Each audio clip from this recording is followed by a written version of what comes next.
Bonjour, bienvenue au Jury Minute, épisode 4.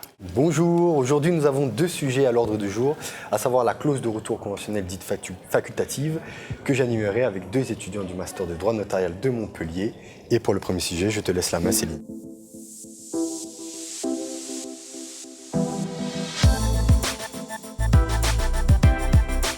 Premier sujet qui résulte d'un arrêt rendu par la première chambre civile de la Cour de cassation le 3 octobre dernier et dont il résulte une remise en question de notre modèle de contrat de mariage avec apport d'un bien propre à la communauté.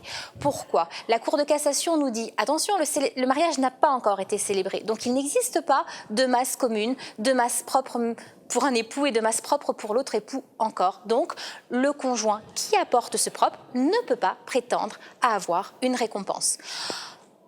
En conséquence, vous verrez que nous ne parlons plus de récompense de ce chef dans nos modèles de contrat de mariage. Néanmoins, on peut s'interroger sur la possibilité de prévoir conventionnellement une indemnité. Première remarque. Deuxième remarque, attention à bien prévoir une clause alsacienne ou clause de reprise des apports en cas de divorce ou même en cas de décès si une procédure est en cours au moment du décès. Voilà pour ce premier sujet. Allons de suite à la rencontre des étudiants du Master de droit notarial.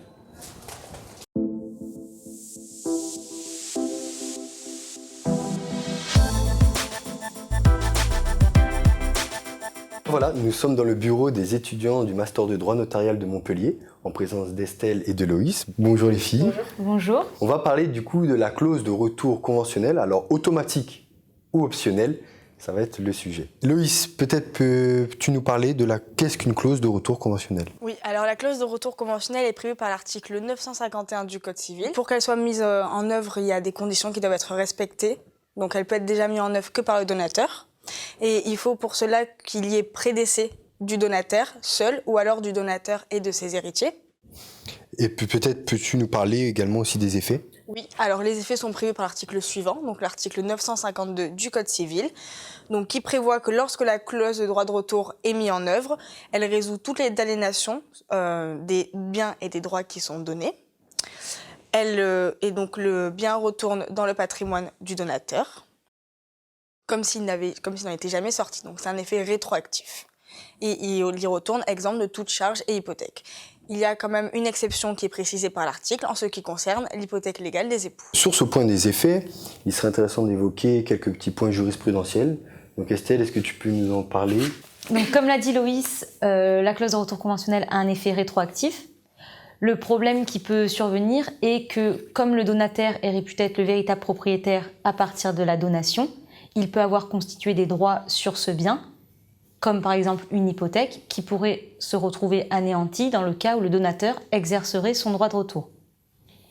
La première chambre civile, dans un arrêt du 5 décembre 2018, a énoncé que le fait pour un donateur de consentir à l'hypothèque vaudrait renonciation à une clause d'inaliénabilité.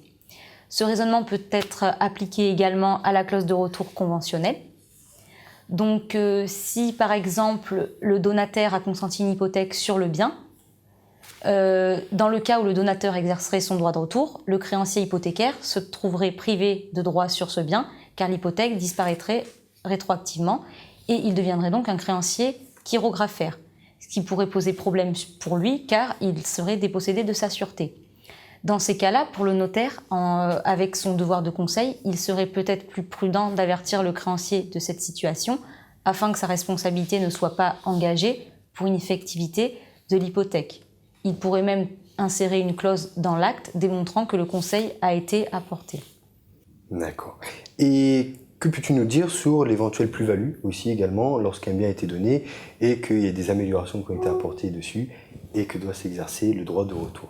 Donc là aussi, la jurisprudence, dans un arrêt du 23 septembre 2015, la première chambre civile a déclaré que lorsque le donateur exerçait son droit de retour en nature, c'est-à-dire qu'il récupérerait son propre bien, le bien qu'il a donné, il pourrait être redevable d'une plus-value, notamment dans le cas où le donataire a exercé des améliorations sur ce bien. Donc le donateur pourrait récupérer son bien lors de l'exercice du droit de retour, mais à charge pour lui d'indemniser la succession du donataire, qui peut paraître parfois coûteux. D'accord. Donc on se rend bien compte qu'il y a des effets assez lourds de la réalisation d'une clause de retour conventionnelle, d'autant plus que si on prévoit une rédaction automatique.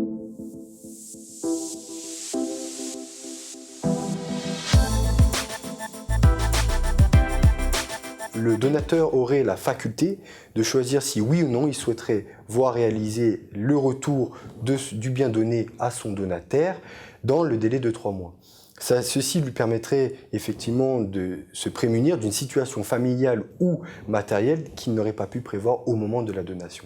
Ainsi, c'est pourquoi vous pouvez trouver dans vos actes cette clause du droit de retour facultative ou optionnelle afin de laisser ce choix au donateur. Alors merci les filles, Estelle et Loïs, pour nous accueillir, m'accorder du temps pour parler de cette clause du droit de retour conventionnel, mais également la faculté de droit pour nous permettre de tourner ce jury minute. Et je sais qu'Estelle a un petit dernier mot. Oui, alors veuillez nous retrouver le jeudi 28 novembre à 17h à la faculté de droit de Montpellier pour notre traditionnelle veille juridique qui sera précédée d'une conférence sur la révolution de l'authenticité. Et nous, on se retrouve au prochain jury minute.